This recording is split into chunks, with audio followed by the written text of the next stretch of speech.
Okay, so as I've said many times on my channel, most of the food that people ate in the years past was fermented. We use not just vegetables, things like that, but you had sour cream. Okay, sour cream was a fermented food product because it was sour. It was left to age on the counter, and that's how they make milk.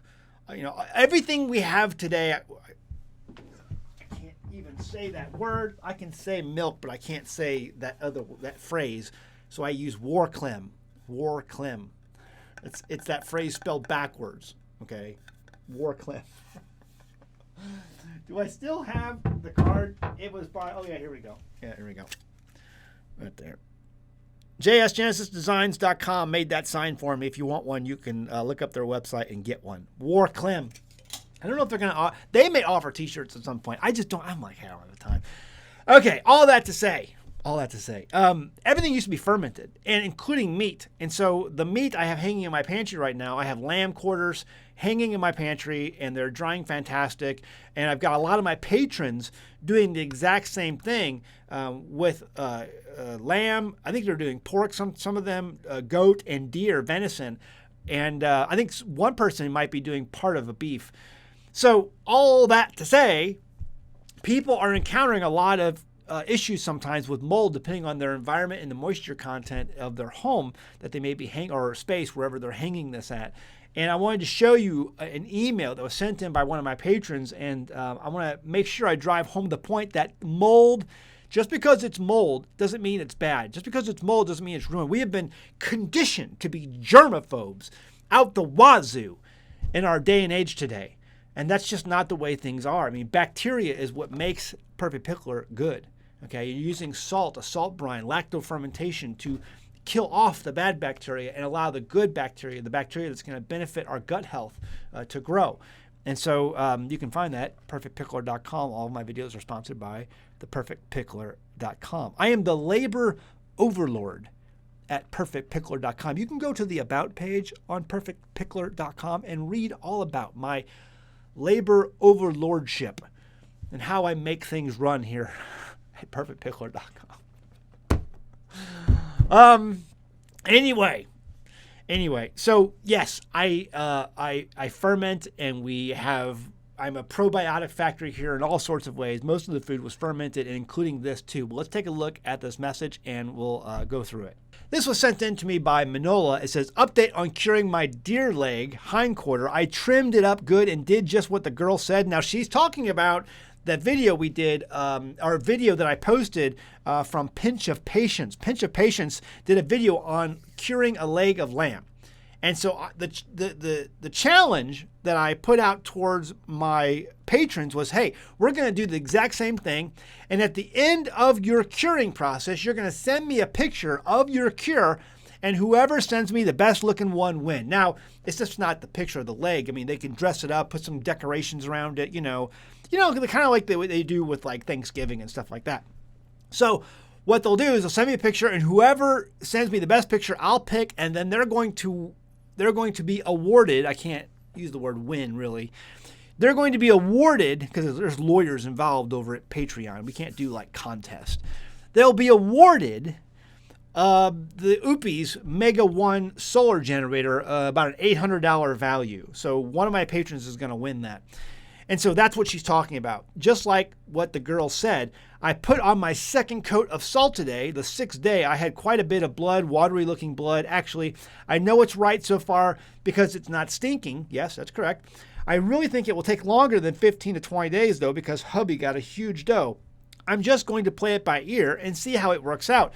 If we like this, I think I may want to try curing some in a salt box. Thanks for the challenge. The very best challenges are when you challenge yourself, and that's correct.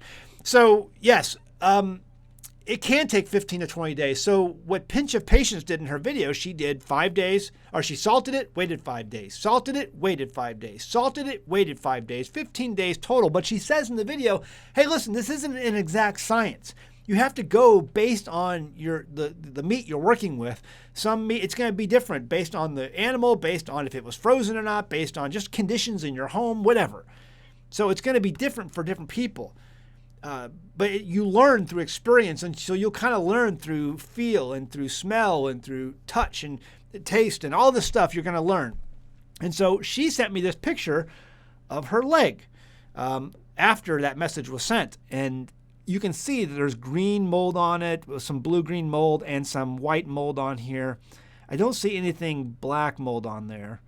But she says here, I'm not trying to win any contest, but I need help. Is this deer leg supposed to have any mold on it?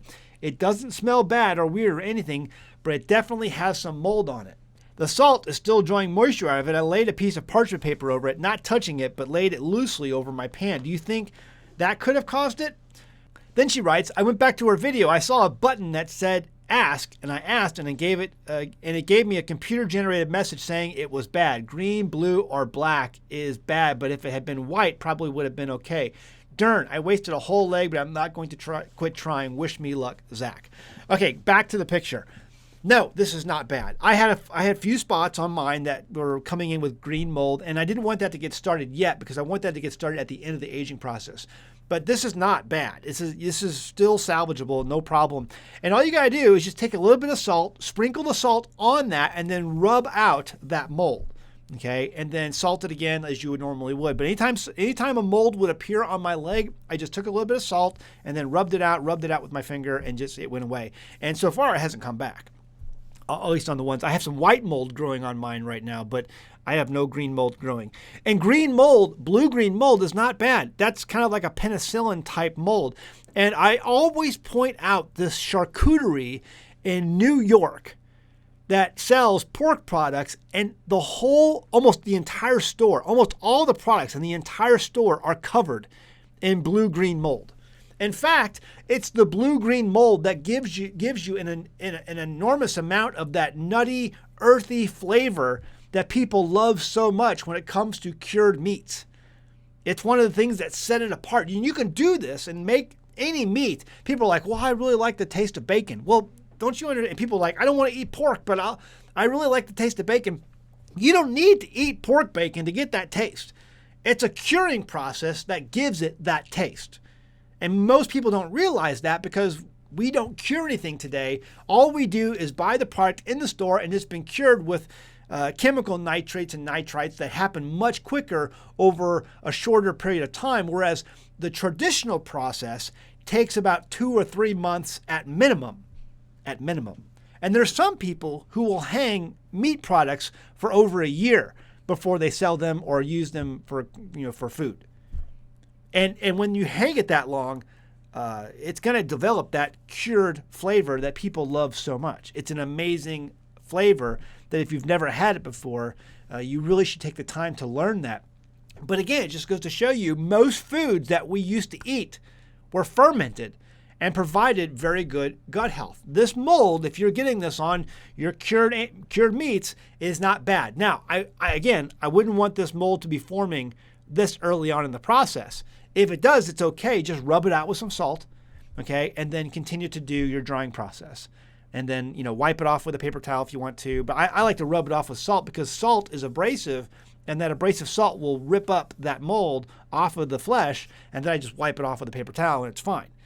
And then after it's hung, after I've gone through that 15 or whatever day process of salting and waiting, getting all that liquid out of the meat, then I hang it, and then if the mold comes in, I'm going to let that mold go to town however it wants to. Okay, as long as I don't have any orange mold or any black mold or any white mold with long hairs, I think white mold, blue-green mold is completely fine, completely harmless. Again, as by that photo from that charcuterie in New York City, almost everything they sell has that blue-green mold on it, and it tastes, that cured flavor is amazing, and that cured flavor can be found in any single meat as long as you do the process correctly. So I hope that clears up some things. I'm trying to incorporate more fermented foods in my diet and in my family's diet. So we do a lot of Clim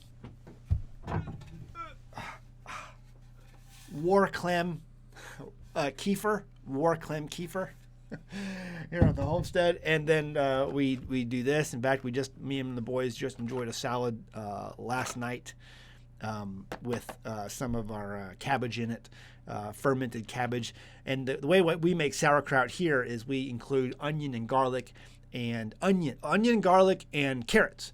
And that recipe is for free online. You can go to perfectpickler.com and find that recipe, how we do it, completely free. All the recipes online are free at perfectpickler.com. And so we're incorporating that into our diet. And, things like Clim and just other things too, the fermented meats and all kinds of stuff. All that stuff is very healthy for you. And we even, I even, most of the alcohol that we make or get, have friends who make locally and who, give it to us, all was made without heat treatments. It's, most of the alcohol and wines and stuff you buy today, it's all made with chemical compounds to make sure every single year is just like the year before. I think in America, we're allowed to use up to 70 different additives in winemaking, whereas in Europe, they're allowed to use like 6 or 5 or something like that. So it's like, it just shows you we're addicted to chemicals here in this country, and we're addicted to consistency in this country. And it's just, we've completely lost touch with how food is made. We've completely lost touch on how that works. What do you think? I'd be interested in your comments below. And, if you're interested in starting your own vegetable fermentation, I got all kinds of recipes, great stuff on the Perfect Pickler website. You can check that out. And if you haven't gotten this kit yet, now is the time to get it. Wintertime is a great time to be fermenting foods. So, you can do it any time of year. Summertime, at least with us, we don't have air conditioning, so it goes a lot quicker in the summer. Whereas wintertime, you can basically do 3 full days. It's a very simple process. Load it, lock it, and leave it. Very simple process. All the instructions are given online, and each one of our kits has an instruction booklet included with it. All right, guys. Interested in your thoughts? Let me know them down below. Oh, the world's a fun place. I get up every day. I'm like, oh, what's going on today? See what happens. Love you guys. See you next time at the Homestead. Bye. Have you ever gone to a health food store and seen all those small bottles of probiotics in your cooler section? Man, can they be pricey. Are you really getting all you need to improve your gut health from those expensive bottles? How viable are they? Most of those products claim to give you between 8 and 15 strains of gut-healthy healing bacteria. Think of each strain of bacteria as a different factory in your gut.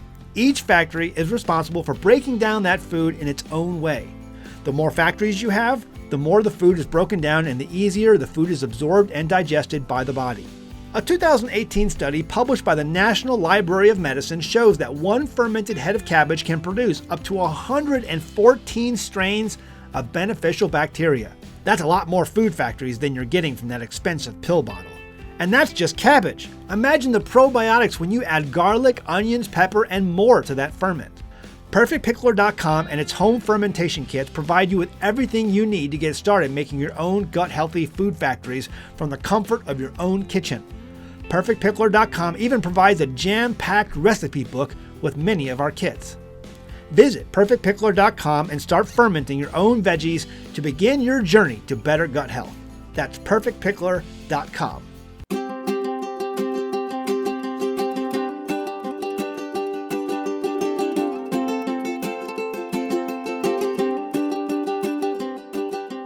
Hey guys, did you know you can become a patron of an American Homestead? They get access to private videos, and we send them gifts from the Homestead that we make here on the Homestead. And we also enter our patrons into special giveaways that are only available to them. And before you go, please check out these other great videos. Go ahead, click. I'll wait.